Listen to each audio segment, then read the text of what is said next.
Es interesante, hermano, hasta este punto que venimos, ¿verdad?, iniciando el estudio de la iglesia del Nuevo Testamento, donde nosotros podemos ver al pueblo del Señor orando, rogando y en una unidad monolítica.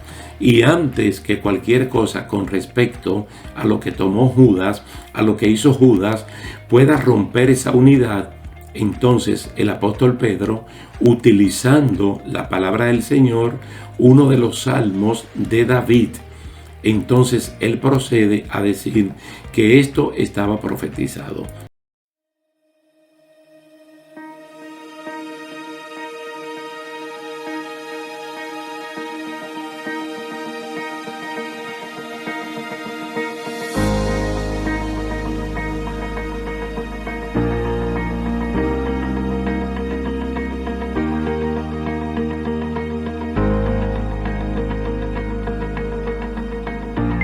¿Qué tal, queridos hermanos? Dios me les bendiga, Dios les guarde.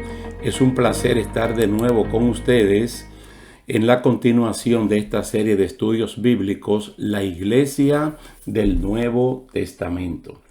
En nuestra última presentación hablamos de la primera comunidad de creyentes, qué era lo que hacían y cómo lo hacían.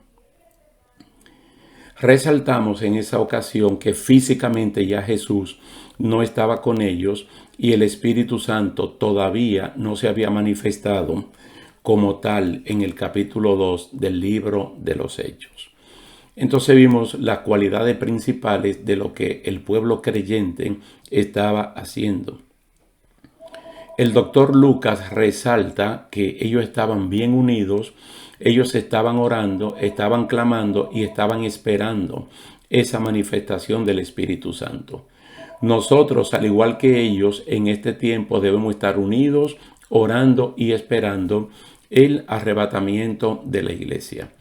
En esta segunda entrega vamos a hablar del poder de lo alto para la iglesia, ser testigo a los demás, cómo se agranda el ministerio. Noten el énfasis que vamos a poner, cómo la iglesia recibe poder de lo alto para ser testigo a los demás. Es decir, no podemos cambiar el plan y el propósito de Dios con el Espíritu Santo que le es dado a los creyentes, a la iglesia. ¿Para qué recibimos poder de lo alto? ¿Qué vamos a hacer con ese poder de lo alto? Vamos a leer entonces en Hechos capítulo 2 los primeros 4 versículos, del 1 al 4. Y también vamos a leer del 42 al 47. Hechos capítulo 2, 1 al 4 y del 42 al 47. Así dice la palabra del Señor. El día de la fiesta de Pentecostés, los seguidores de Jesús estaban reunidos en un mismo lugar. De pronto oyeron un ruido muy fuerte que venía del cielo. Parecía el estruendo de una tormenta y llenó todo el salón. Luego vieron que algo parecido a llamas de fuego se colocaba sobre cada uno de ellos. Fue así como el Espíritu Santo los llenó del poder a todos ellos y enseguida empezaron a hablar en otros idiomas. Cada uno hablaba según lo que el Espíritu Santo le indicaba y decidieron vivir como una gran familia. Y cada día los apóstoles compartían con ellos las enseñanzas acerca de Dios y de Jesús. También celebraban la cena del Señor y oraban juntos. Verso 42 al 47 del mismo capítulo 2 del libro de los Hechos. Al ver los milagros y las maravillas que hacían los apóstoles, la gente se quedaba asombrada. Los seguidores de Jesús compartían unos con otros lo que tenían. Vendían sus propiedades y repartían el dinero entre todos. A cada uno le daban según lo que necesitaba. Además, todos los días iban al templo y celebraban la cena del Señor y compartían la comida con cariño y alegría. Juntos alababan a Dios y todos en la ciudad los querían. Cada día el Señor hacía que muchos creyeran en Él y se salvaran. De ese modo el grupo de sus seguidores se iba haciendo cada vez más grande. Esos son los pasajes que acabamos de leer e inmediatamente una vez más se destaca la línea de pensamiento y de acción de los primeros creyentes, la unidad física y la unidad espiritual. Fíjese que en pocos versículos bíblicos se destaca que estaban unidos en todo el sentido de la palabra. Pudiéramos decir que un poquito antes de Hechos capítulo 2 no llega el Espíritu Santo y ellos están juntos y unánimes, juntos y unidos.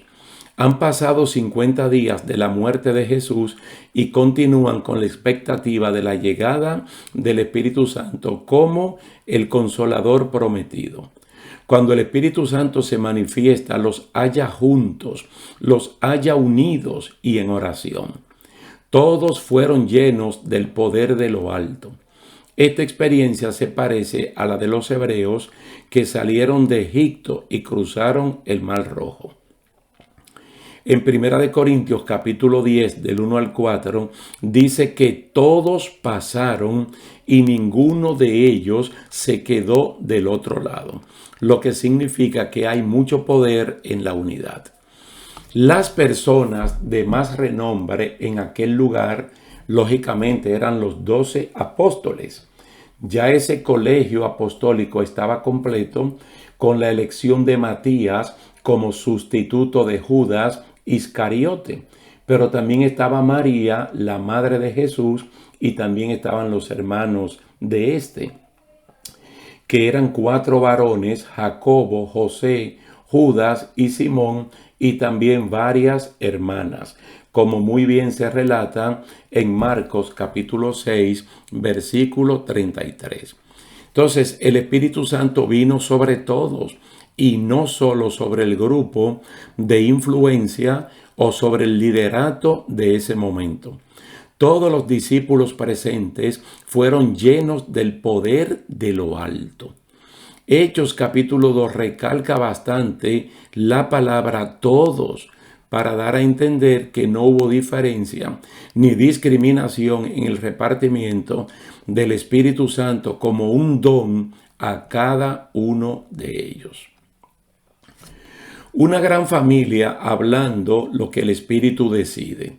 Nadie compitió contra nadie.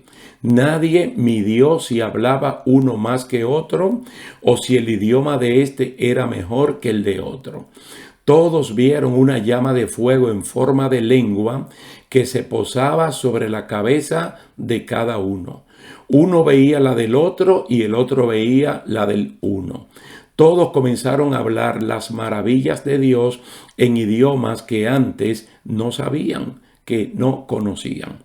La igualdad del repartimiento hizo que desigualdades de tipo social, género, jerarquías y económicas se ajustaran a la nueva forma de vivir como comunidad.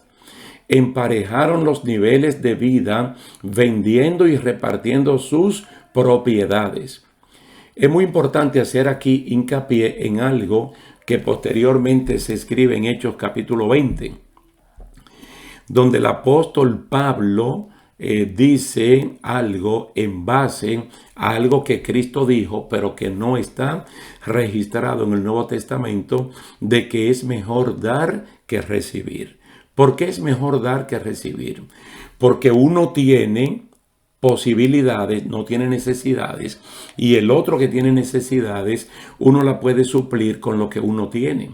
Entonces, mejor dar que recibir, y eso fue lo que hizo la primera comunidad de creyentes que tenía posibilidades económicas.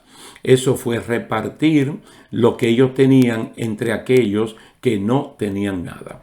Si lo más grande es lo espiritual y Dios lo ha repartido de igual forma para todos, ¿qué impide que las cosas materiales no sean divididas en partes iguales? Todo para uno y uno para todos parece ser la filosofía de vida de la naciente iglesia cristiana. Después de la narración de la llegada del Espíritu Santo y la llenura de todos los que estaban presentes, salen a relucir las cualidades que definen mejor a los llenos de el Espíritu Santo. Nadie se independiza y hace lo que bien le parece. Pedro, como vocero de los apóstoles, procede a explicar la doctrina del Espíritu Santo para que unos y otros sepan bien la experiencia que están viviendo y no vayan a entenderla de otro punto de vista que no sea el de la Biblia. La Biblia es la fuente para entender nuestras experiencias y no al contrario. No podemos interpretar la Biblia en base a nuestra experiencia. Interpretamos nuestras experiencias en base a lo que dice la Biblia. De ahí la decisión de estar bajo la cobertura de las enseñanzas apostólicas, ya que fueron ellos los testigos y comisionados para hacer esto. A Pedro, Jesús le dijo, por ejemplo, que cuidara sus ovejas en Juan 21, y era precisamente lo que el apóstol estaba haciendo en Hechos capítulo 2. Miren, el día que los judíos celebraban la fiesta de Pentecostés, se manifestó el Espíritu Santo. Pedro explicó todo lo sucedido citando de memoria a Joel capítulo 2, la sección que va desde el verso 28 hasta el versículo 32. Como el cumplimiento de algo que Dios profetizó en el siglo 9 antes de Jesucristo. Al citar a Joel, Pedro ve en esta manifestación un acto inclusivo de Dios y no un acto exclusivo para un sector en particular o para judíos. Mire, no hubo diferencia de géneros, hijos e hijas. No hubo diferencias sociales, siervos y siervas. El Espíritu Santo no es un patrimonio de una denominación o de un grupo cristiano en particular. Es la gracia de Dios manifestada a todos los hombres. No hubo diferencia de razas, dice toda la humanidad. No hubo diferencia de edad, ancianos y jóvenes. Quiere decir que la manifestación del Espíritu Santo en Hechos capítulo 2 y en el tiempo que nos toca vivir es para todo aquel que invocare el nombre del Señor. Con la experiencia en Antioquía, en la casa de Cornelio, los cristianos judíos entendieron que el Espíritu Santo no era solo para ellos, pues se quedaron asombrados porque el don del Espíritu Santo había sido derramado también sobre los gentiles, porque los oían hablar en lenguas y exaltar a Dios. Eso está en Hechos capítulo 10, verso 44 al 48. Pedro en su reporte apostólico mencionó la experiencia, resaltando al Espíritu Santo como un don de Dios y el arrepentimiento como la vía de obtenerlo. Eso está en Hechos capítulo 11, versículos 15 al 18. También lo hizo en su apología en el Concilio de Jerusalén en Hechos capítulo 15. Pablo también habla del confinamiento en el cual estábamos encerrados por medio de la ley, pero dice que venido Cristo somos hijos de Dios, porque todo lo que fueron bautizados en Cristo, de Cristo estamos revestidos. Y claramente dice en Gálatas capítulo 3, verso 23 al 29, que no hay judío ni griego, diferencia de razas. No hay esclavo ni libre, diferencia de estatus. No hay hombre ni mujer, diferencia de género, porque todos somos uno en Cristo Jesús. Y si somos de Cristo, entonces somos descendencia de Abraham y somos herederos según la promesa. Mire todo lo que se consigue tanto con el bautismo en agua como el bautismo con el Espíritu Santo. Cómo nosotros somos agregados, cómo somos conectados al cuerpo de Cristo. Y de ahí en adelante lo único que hay es bendiciones sobreabundantes como son las promesas que Dios le dio a Abraham. Después que el apóstol Pedro citó a Joel, procedió a dar un contundente mensaje de la obra y persona de Jesús hasta su coronación de gloria y honor a la diestra del Padre, basado en la explicación de los Salmos 16 y 110. Así que exaltado a la diestra de Dios y habiendo recibido del Padre la promesa del Espíritu Santo, ha derramado esto que ustedes han visto, porque vieron la lengua en forma llama de fuego encima de la cabeza, y lo que han oído, es decir, las maravillas de Dios en varios idiomas. Exaltado a la diestra de Dios y habiendo recibido del Padre la promesa del Espíritu, ha derramado esto, le dice Pedro, que ustedes han visto, porque fue evidente, y también lo que han oído. Ellos fueron testigos de escuchar las maravillas de Dios. Desde el primer momento nosotros vemos que el derramamiento del Espíritu Santo, que la manifestación del Espíritu Santo, que el bautismo en el Espíritu Santo no es para crear competencia, no es para convertirlo en el patrimonio de un grupo, de una denominación en particular, ni para hacer espectáculos, es para ser testigos. Somos empoderados, llenos del poder de lo alto, para ser testigos. Ser testigo. Todo esto significa que la manifestación del Espíritu Santo inaugura el tiempo o temporada de la gracia o el tiempo de la iglesia para que todo aquel, sea judío o gentil, que invoque el nombre del Señor Jesucristo sea salvo. Por eso que se llama tiempo de la gracia, tiempo del Espíritu Santo, tiempo de la iglesia. Ahora todo el que invoca, todo sin excepción, porque el mundo bíblicamente hablando se divide entre gentil y judío, todo el que invoque el nombre del Señor se puede salvar. No es que Dios elige personas para que se salven, elige personas para que se pierdan. La gracia de Dios se ha manifestado a todo el mundo y todo el que se quiere salvar tiene la oportunidad. El libro de los Hechos registra las manifestaciones del Espíritu Santo en el crecimiento poderoso y en la prevalencia de la palabra del Señor, en el engrandecimiento del nombre de Jesús y en el incremento del número de los salvos. Todos los que se iban salvando se iban agregando a la iglesia. Como se puede ver desde el principio y en forma reiterada, el Espíritu Santo viene como el consolador de la iglesia por la ausencia física de Jesús y como el convencedor del mundo en las áreas de juicio, justicia y pecado, como se dice en Juan capítulo 16. Por más que la gente intente manipular o atribuir otras cosas al Espíritu Santo, aparte de lo que dice la Biblia, eso no es de él.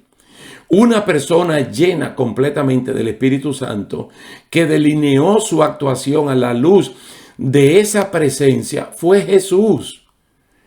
Isaías, mira, el libro de Isaías y los 4 evangelios presentan a Jesús como el ungido de Dios en una misión de rescate, de redención y de ayuda de los perdidos. Eso es lo que se llama la misión de Dios. No hay espectáculos grandilocuentes, no hay competencia ministerial. Ese poder recibido de lo alto no es para usarlo de forma particular, como se llegó a creer un individuo llamado Simón, que incluso ofreció dinero para recibir el don del Espíritu Santo y luego manejarlo antojadizamente. Hechos capítulo 8, versículos 14 al 24, hablan de ese episodio. La línea humilde de aquellos que han sido empoderados y comisionados por Dios, como está en la descripción paradigmática de Jesús, como el siervo sufriente en Isaías 42 y en Isaías 61, debe ser la forma de operar de aquellos que continúan la misión de Dios en la tierra como cuerpo de Jesucristo. El siervo de Dios no se vuelve una celebridad por el hecho de tener tanto poder como el Espíritu Santo le da.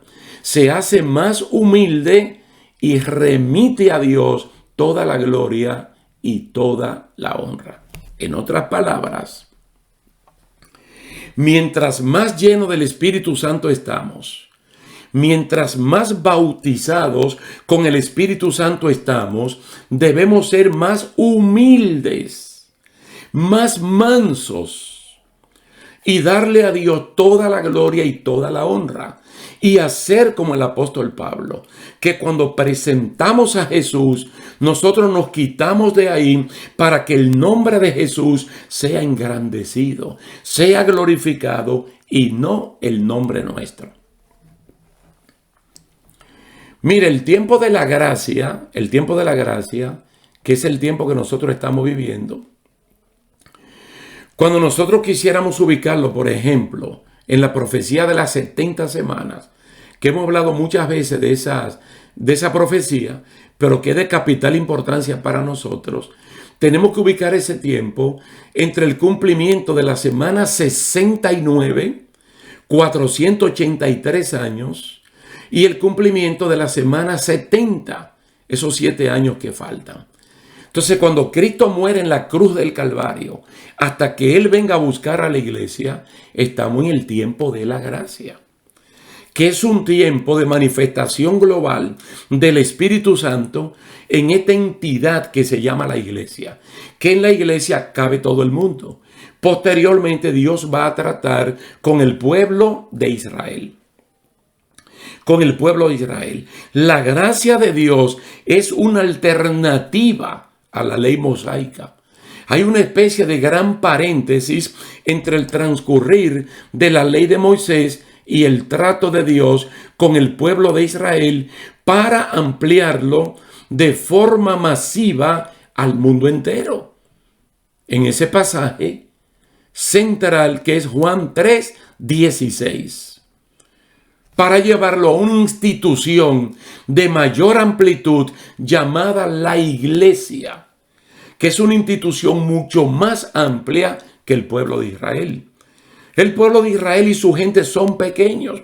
La iglesia de Cristo es grandísima, porque de ambos pueblos, el gentil y el judío, Dios hizo uno, derribando la pared intermedia de separación. Quiere decir que el paraguas llamado iglesia puede abarcar a todo el mundo. El paraguas llamado Israel abarca solamente al pueblo judío. En Romanos capítulo 9 al 11, es decir, el capítulo 9, el capítulo 10 y el 11, Pablo se explaya explicando los misterios de la inclusión de los gentiles en el olivo y también de la restauración de Israel.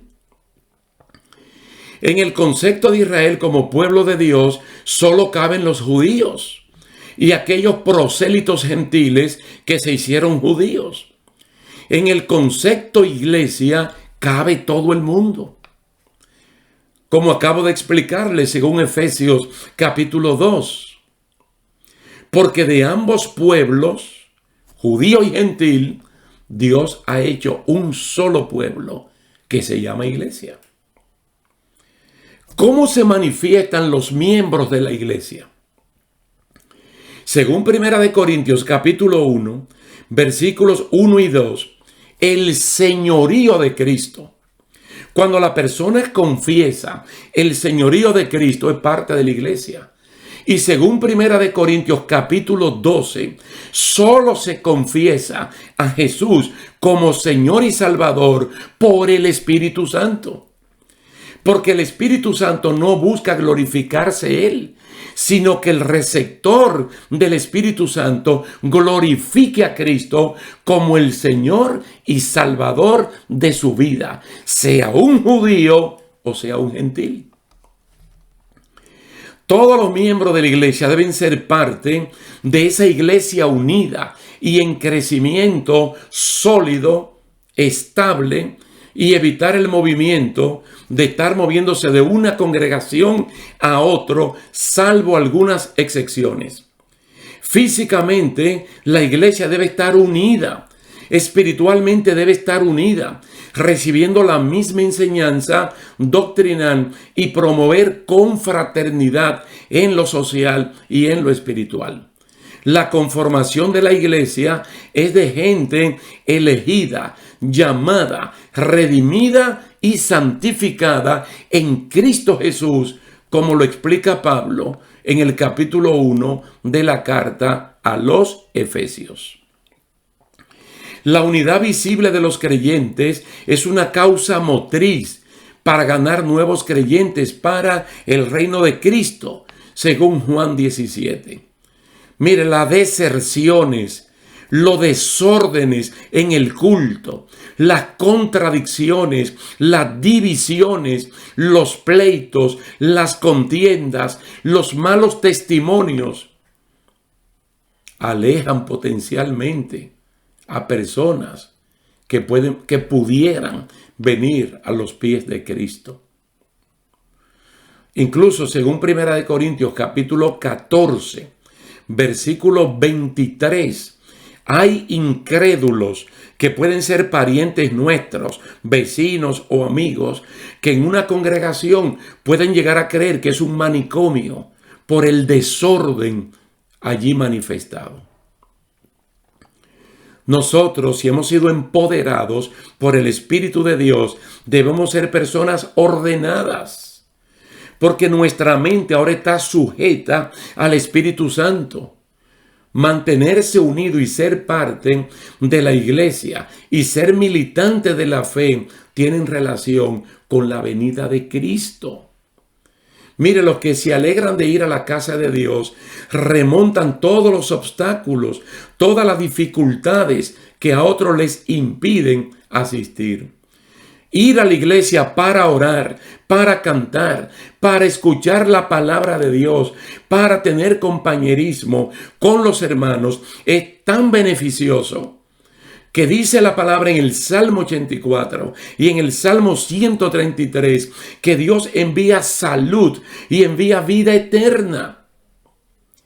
Incluso hay empresas encuestadoras que han descubierto la felicidad que hay en las personas que asisten a la iglesia. Los cristianos se reúnen, es decir, se juntan de manera presencial aquí en la tierra como pueblo de Dios. Y también en el cielo son agregados a la congregación de los primogénitos cuyos nombres están registrados en el libro de la vida. Eso es importante. Hebreos capítulo 12, versículo 23. Es decir, tú tienes tu membresía en una iglesia local que es el reflejo de tu membresía en el libro de la vida, donde están los nombres de todos aquellos que han nacido de nuevo. Hay cristianos perezosos para asistir a un lugar físico de reunión donde se proclama el señorío de Cristo, al cual le llamamos templo, iglesia, auditorio, centro, asamblea, etcétera, etcétera. En esos lugares tenemos comunión directa con los hermanos de la fe. Son vagos, son haraganes, no quieren tener compañerismo con aquellos que temen el nombre de Dios y por el contrario se asocian al consejo de los malos y se sientan con los escarnecedores. Recordemos que el mandato del Señor, tanto en Hebreos capítulo 10, verso 25, como en Mateo capítulo 18, versículo 20, es que nos reunamos, que nos congreguemos de forma física, de forma presencial. Segunda de Juan, capítulo único, versículo 12, y tercera de Juan, capítulo único, versículo 14, dice, para hablar cara a cara, para que nuestro gozo sea completo, para recibir un ósculo santo, para darnos un abrazo de consuelo.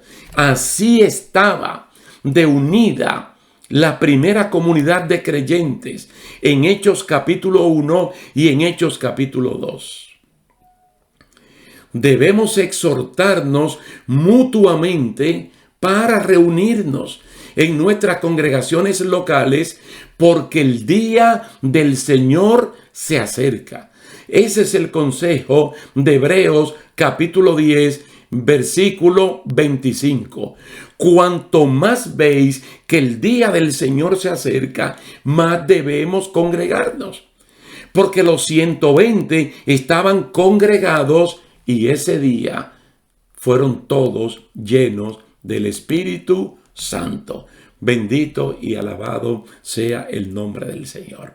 Allí todos fueron llenos del Espíritu Santo para que se cumpla Hechos capítulo 1 de que no debemos entremeternos en cosas que solo le competen a Dios. Y que por el contrario, con el poder y la autoridad del Espíritu Santo, seamos testigos de Jesucristo en Jerusalén, en Judea, en Samaria y hasta lo último de la tierra. Esto significa que seamos testigos en Jerusalén, nuestra familia. Testigos en Judea, nuestro vecindario. Testigos en Samaria, enemigos y desconocidos. Testigos en hasta los fines de la tierra, en cualquier parte que nos toque vivir. Para eso hemos recibido el Espíritu de Dios.